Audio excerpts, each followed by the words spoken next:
Society teaches and punishes certain labels like failure in certain ways, but I can rob those words of the emotional effect and redefine them. I mean, we see this when certain communities reclaim slurs and everything, but is it egotistical to believe that I can train myself to be unaffected by those societal definitions and therefore invisible to the pressure constraints and the definitions that they wield?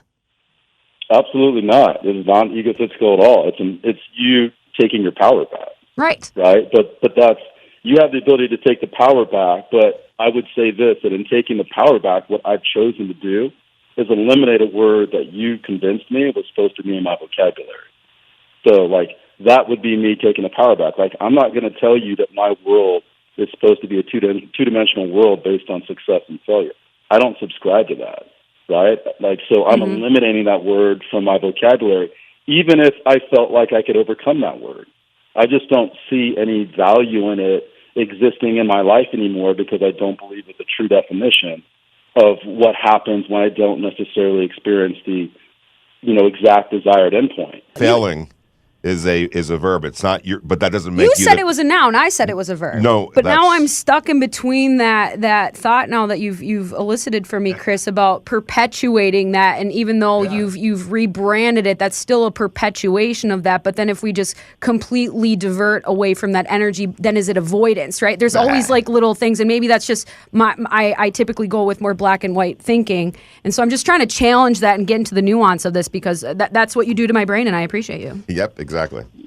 Well, and I would say this, it's not avoidance, it's elimination. Mm-hmm. It's like people who are toxic in your life. When you choose not to have them in your life, are you avoiding them or are you eliminating them? Damn, Chris, you just got... You know what I mean? You just... He just flipped the card. God, he just dang it, I gotta take my glasses off. You're so wrong. You're you don't have any place in my life. You offer no value. It's just a waste of time and energy. You're right. Avoidance versus elimination.